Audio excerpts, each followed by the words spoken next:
Who's the most exciting player in the NBA? It isn't LeBron James and his family reunion. I don't care about that. It's not Victor Wembanyama and his alien freakishness. No, I say nay. It is Yuki Kawamura. Yuki Kawamura. If you watch Yuki play for more than 2 minutes and you don't get absolutely hyped, go into your job, quit it, start a business, become a millionaire. I don't think you love NBA basketball. This guy is the best success story since Rudy, except Rudy was not an impact player. He was an end of the bench loser. I'm sorry, Rudy. Not a rotation player. I've been watching Yuki clips for the last 3 hours, and you could say I'm ready to run through a brick wall. This guy is 5'7", 159 pounds of you. The level of skill is mind-blowing. You have to understand, this man is like a dog fighting mountain lions every single day. When he's in the NBA, he has the smallest of margins. He makes one mistake, the entire play is ruined. Every single thing he does, he has millimeters of space to get his shot off. He's playing against guys that are feet taller than him, feet wider than him. I don't even understand it. Every time he runs the pick and roll, it looks like he's Hawkeye from the Avengers, bouncing an arrow off of the wall to hit somebody square in the head. When he runs off the pick and roll, he's got these gaps that are like literally the size of a basketball that he has to throw the ball through. Magic Johnson, considered one of the greatest point guards of all time. You know why? Because Magic Johnson was 6'8", and he could just see over the top of the defense. I literally don't understand how Yuki Kawamura makes some of the plays that he makes. It's like he's psychic. It's like he's Nick Cage in the movie Next. Underrated movie, by the way. In the movie Next, Nick Cage could see just a few minutes, just a few seconds into the future, and so he's always making Jedi moves. He's always one step ahead of the bad guys. That's how Yuki plays. He plays like Nick Cage in the movie Next, and I'm tired of people denying that. And Yuki is not some kind of gimmick, okay? The Memphis Grizzlies, when they drafted Yuki, people were like, oh, they're just size queens. They want to do a little photo shoot where they put Yuki next to Zach Edey, and they say, look at it, look at it, look at it.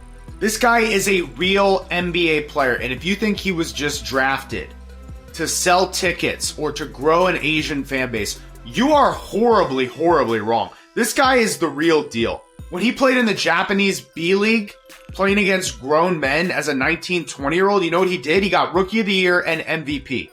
So then you're like, okay, it's just the Japanese B-League. How good is that? Okay, well, let's just jump up to the Olympics, to the greatest basketball spectacle that exists. People playing for their country like they give a damn. Actually, you know how much the Olympics matter? Joel Embiid actually showed up and played games. That's how much the Olympics matter. The king of missing games showed up and tried to gut it out and play through. And what did Yuki do in the Olympics? He showed that he absolutely plays under the biggest lights, the brightest lights. Japan playing against France. Who does Yuki have? Rui Hachimura. Who does France have? Literally the Monstars. It's literally the Monstars from Space Jam. You got Victor Wembanyama, Rudy Gobert, just absolute stifle towers surrounded by NBA players. Evan Fournier, Nicholas Batum, Bilal Coulibaly, and like literally 4 other players that either have played in the NBA, are gonna play in the NBA, or have been drafted by an NBA team. Japan was literally playing David versus Goliath. And what does Yuki do? He puts up 29 points, 7 rebounds, and 6 assists. And Japan should have won this game. Make no mistake about it. This game was played in France, and the refs absolutely home cooked for the French national team with a phantom 4-point foul. The worst 4-point play since Larry Johnson, by the way. And that's the only reason this game went to overtime. They ejected Rui Hachimura on some of the most questionable flagrant fouls I've ever seen. But let's not get into that. Let's talk about Yuki. What does it take to put up 29 points in an Olympic game when you're playing for your country, when you're trying to stave off elimination? It takes everything. This man is so small, but you're thinking, oh, well, he's the fastest. No, he's not even the fastest. He's the smartest player on the floor at all times. He is a good, not great shooter, but he is the most crafty. Here's the reality. This dude is deceptive because he has to be. You can't be short and have integrity in basketball. If you're short, you gotta be a liar. You gotta be like a poker hustler at all times. You gotta look left, pass right. You gotta look right, you're not even passing, now you're shooting. You're gonna shoot? No, it was a pump fake. I passed the ball. That's how you have to play, and Yuki understands that. He is the master of manipulating his body to get the defender off balance. I think one of the things that works well for him is you're just not used to guarding a guy a foot shorter than you. And I think that players are literally having to hunch over a little bit. They're not used to trying to close out on a guy that's got that low of a center of gravity. And you see Yuki consistently getting his shot off. You would think if you didn't watch his game, he's only getting three-pointers off like way beyond the arc. But no, he touches the paint constantly. He's getting into the paint. He's finishing tough layups. And if he doesn't have a clear pass, if he doesn't have a clear layup, he takes a Nash dribble, he dribbles under the basket, he comes out, he resets the play. This kid is unbelievably composed. And this is just the beginning of his NBA potential. He's young as hell. He's 23 years old, and he's only going to get better. And you would think, okay, well, on the other side of the ball, he is effective offensively, Josh. But on the other side of the ball, he's going to get taken advantage of. But you'd be wrong. He's actually okay out there on defense. And I think it's because of what's happening in the modern NBA. You've got 7'4" Victor Wembanyama shooting 3 after 3, constantly stepping further and further behind the three-point line.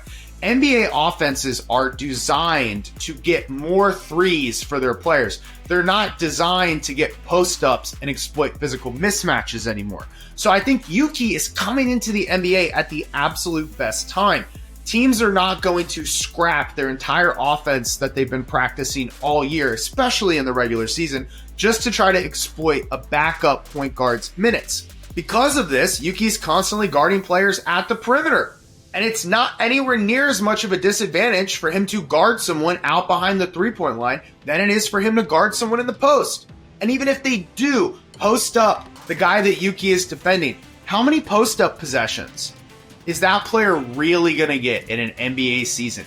They're now outside of their comfort zone. You know what NBA point guards do? They practice step-back threes. They practice catch-and-shoot threes. Unless you're Jalen Brunson, you do not practice catching the ball in a triple threat position in the post to go into a post up on a shorter player who, by the way, has a stronger center of gravity because he's short. I just think this is so cool because there isn't really a story like Yuki in the history of the NBA. You're going, oh Josh, what about Nate Robinson? Oh Josh, what about Muggsy Bogues? These guys were unbelievable athletes. These guys were dunk contest winners. No offense to Yuki. I don't think he's dunking at any point in his NBA career. I'm not even sure if he can. But Muggsy Bogues and Nate Robinson had unbelievable athletic gifts. What Yuki does is he beats you with craftiness, guile, and deception. Yuki might be the highest skill player, pound for pound, in the NBA right now. In fact, I think the argument is on his side. He has the least amount of pounds. He has the least amount of inches, no homo, but he still goes out there and he's effective. And if you're thinking, oh, I don't believe it, I still don't believe it. Look at what happens when they drop him down to the G League showcase. Immediately goes out and puts up a tough 27, 6, and 5. And by the way, looks like the best player on the floor. You can take an NBA player and you can send them to the G League. I'm looking at you, James Wiseman. And they're going to struggle, even though they were a lottery pick. But there are guys that deserve to absolutely go off that are not going to get minutes on an NBA roster. And with the Memphis Grizzlies right now, it's going to be tough with the way this roster is constructed for Yuki to actually get significant playing time because he's sitting behind Ja Morant. He's sitting behind Scottie Pippen Jr. And both of these, one of them is an all-star point guard, but Scottie Pippen Jr. deserves minutes. So it's not a question of Yuki being bad. It's a question of the Grizzlies being too good right now. But at 23 years old, the sky is the limit for Yuki. And I just think it's so unbelievably inspirational. Because when you watch this guy play, you're like, well, what is my excuse? You can't see him go out in an NBA game and then come back and say, oh, I can't play basketball, I'm too short. Oh, I can't play basketball, I'm too old. Oh, I can't play basketball, I was born without legs. Okay, in that case, yes, you can. You can play wheelchair basketball. Stop being a What do you think? Is this inspiring? Get in the comment section. Tell me what player you want me to cover next. This is Trash Talk Basketball.